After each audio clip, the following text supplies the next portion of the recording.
ഈ കഥ നടക്കുന്നത് മോട്ടിപ്പൂർ കാട്ടിലാണ്. അവിടെ ഒരുപാട് പക്ഷികൾ ജീവിച്ചിരുന്നു. അവിടെ 2 പരുന്തും ജീവിച്ചിരുന്നു, സോനുവും മോനുവും. അവർ സഹോദരങ്ങളായിരുന്നു. സോനു വളരെ ദുഷ്ടനാണ്, മോനു വളരെ നല്ലവനും. സോനു ദിവസവും എന്തെങ്കിലും കാരണത്താൽ ബാക്കി പക്ഷികളെ കൊല്ലും. അതേസമയം മോനു വളരെ സ്നേഹത്തോടും കാരുണ്യത്തോടും പെരുമാറും. സോനു ഒരു ദിവസം ധാന്യങ്ങൾ അന്വേഷിച്ച് കാട്ടിൽ കൂടെ പറക്കുകയായിരുന്നു.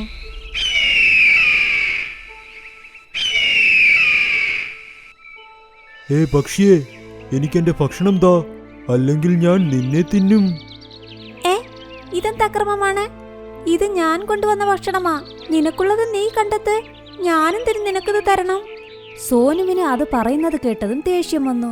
അവൻ ആ പക്ഷിയെ കൊന്നും കളഞ്ഞു. അതേസമയം മോനു അവിടെ പറന്നു വരികയായിരുന്നു. അവനപ്പോൾ കണ്ടു സോനു ഒരു പക്ഷിയെ കൊല്ലുന്നത്. അവൻ വേഗത്തിൽ വന്ന് സോനുവിനെ അവിടെ തള്ളിയിട്ടു. മോനു സോനുവിൽ നിന്നും ആ പക്ഷിയുടെ കുട്ടികളെ രക്ഷിച്ചു. നീ എന്ത് ധിക്കാരിയാ സോനു? നീ എന്നും ഓരോ പക്ഷികളെ കൊല്ലും, ഇനി അതിന്റെ കുട്ടികളെയും നിനക്ക് തിന്നണോ? അവർ കുട്ടികളാണെങ്കിൽ ഞാനെന്ത് വേണം? എന്ത് കഠിനമായ മനസ്സാ നിനക്ക്? ഈ കുട്ടികളുടെ നിഷ്കളങ്കത നീ കാണുന്നില്ലേ? ഇല്ല, എന്റെ വയറ് നിറയ്ക്കാനാ ഞാൻ നോക്കുന്നത്. 2 പേരും കാട്ടിനുള്ളിൽ ഗുഹയ്ക്കുള്ളിലാണ് താമസിച്ചിരുന്നത്. മോനുവിന് എല്ലാവരെയും സഹായിക്കാനാണ് ഇഷ്ടം. എന്നാൽ സോനുവിന്റെ പണി തന്നെ എല്ലാവരെയും കൊല്ലുന്നതാണ്. ഒരു ദിവസം സോനു ഒരു മരത്തിന്റെ മുകളിൽ ഇരുന്നു. അപ്പോൾ ആ മരം ശബ്ദമുണ്ടാക്കാൻ തുടങ്ങി. രക്ഷിക്കണേ, രക്ഷിക്കണേ. അയ്യോ, എന്തു പറ്റി? എന്തിനാ കരയുന്നത്? എന്റെ അടുത്തായി നീ ഒരു മരം കാണുന്നില്ലേ? അവൻ എന്റെ വേരിൽ നിന്നും വളർന്നതാ. അവനെ ആരോ ഇപ്പോൾ അമ്പ ചെയ്തിരിക്കുന്നു. അവന് നന്നായി വേദനിക്കുന്നുണ്ട്. നിനക്ക് ആ അമ്പൊന്നെടുത്ത് തരാൻ പറ്റുമോ? ഞാൻ എന്തിനാ ഇതൊക്കെ ചെയ്യുന്നത്? എനിക്കെങ്ങും പോയി ഇതൊക്കെ ചെയ്യാൻ. എടുത്തു തരൂ പരുന്തുമോനെ, ഞാൻ നിനക്ക് എന്നും കടപ്പെട്ടവനായിരിക്കും. നീ ഇപ്പോൾ ദയവ് ചെയ്ത് എന്നെ സഹായിക്കണം. സോനു പരുന്ത് ഒന്നും മിണ്ടാതെ അവിടെ നിന്നും പറന്നുപോയി. പിന്നാലെ മോനു പരുന്തും അവിടെ വന്നു.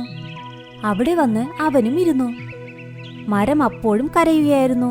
മോനു അവന്റെ ശബ്ദം കേട്ട് അവനോട് ചോദിച്ചു, മരമുത്തശ്ശ, താങ്കൾക്ക് എന്തു പറ്റി?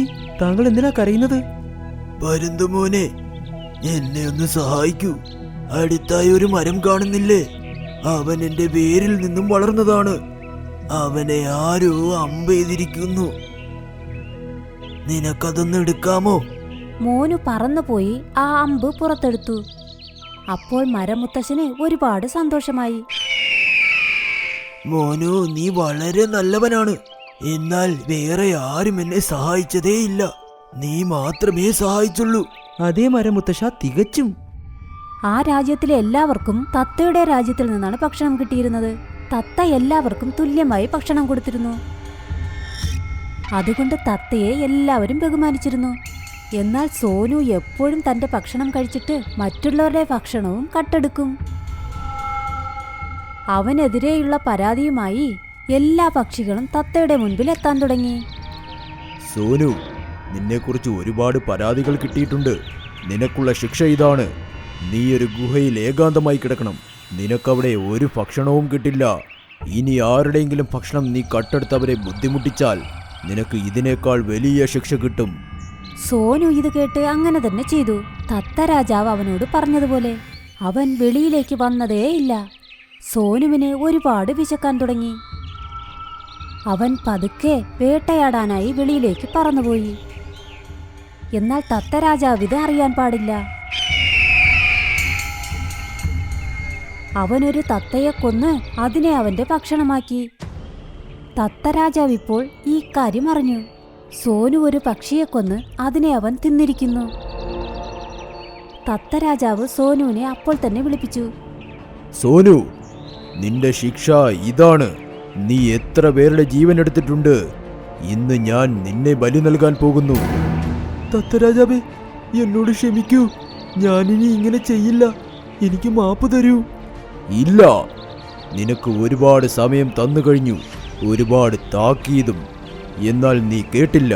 ഇന്ന് നീ തന്നെ കണ്ടറിയും ഒരു രാജാവിന്റെ ശക്തി എന്താണെന്നുള്ളത്. തത്തരാജാവ് അപ്പോൾ പ്രഖ്യാപിച്ചു, സോനു പരുന്തിനെ ഉടൻ ബലി നൽകാനായി. അപ്പോൾ മോനു അവിടെ വന്നു. വന്നവൻ സോനുവിനെ തള്ളിമാറ്റി. അങ്ങനെ അബദ്ധത്തിൽ സോനുവിന്റെ ബലിക്ക് പകരം അവിടെ മോനുവിന്റെ ബലി നടന്നു. സോനു അപ്പോൾ അമ്പരന്നുപോയി. തനിക്കെന്തുകൊണ്ട് ഒന്നും പറ്റിയില്ല. അവനെന്നാൽ നേരെ നോക്കിയതും അവന്റെ സഹോദരൻ മരിച്ചു കിടക്കുന്നു. ആ ബലിയിൽ മരിച്ചത് അവനായിരുന്നു. സോനു അപ്പോൾ ഒരുപാട് കരഞ്ഞു. സോനു പരുന്തേ, നോക്ക് നിന്റെ സഹോദരൻ എത്ര നല്ലവനാണെന്ന്. അവൻ അവന്റെ പ്രാണനേക്കാൾ നിന്നെ ഒരുപാട് സ്നേഹിച്ചിരുന്നു. നിന്നെ തെറ്റിൽ നിന്നും രക്ഷിക്കാൻ അവൻ അവന്റെ ജീവൻ ബലി നൽകി. സോനു ഏങ്ങി ഏങ്ങി കരഞ്ഞു. അവൻ ഒരു വാക്കും മിണ്ടിയില്ല. അവൻ തറയിലേക്ക് വീണു.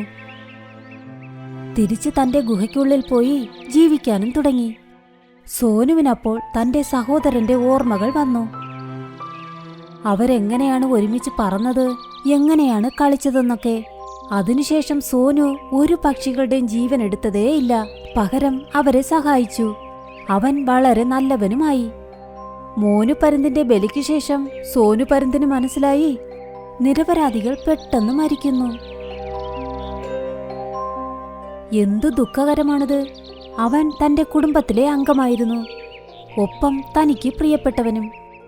ഈ കഥയിൽ നിന്ന് നമ്മൾ പഠിച്ചത് അത് വളരെ മോശമായ കാര്യമല്ലേ. നമ്മുടെ മോശമായ പെരുമാറ്റം മറ്റുള്ളവരെ ബാധിക്കുന്നത്.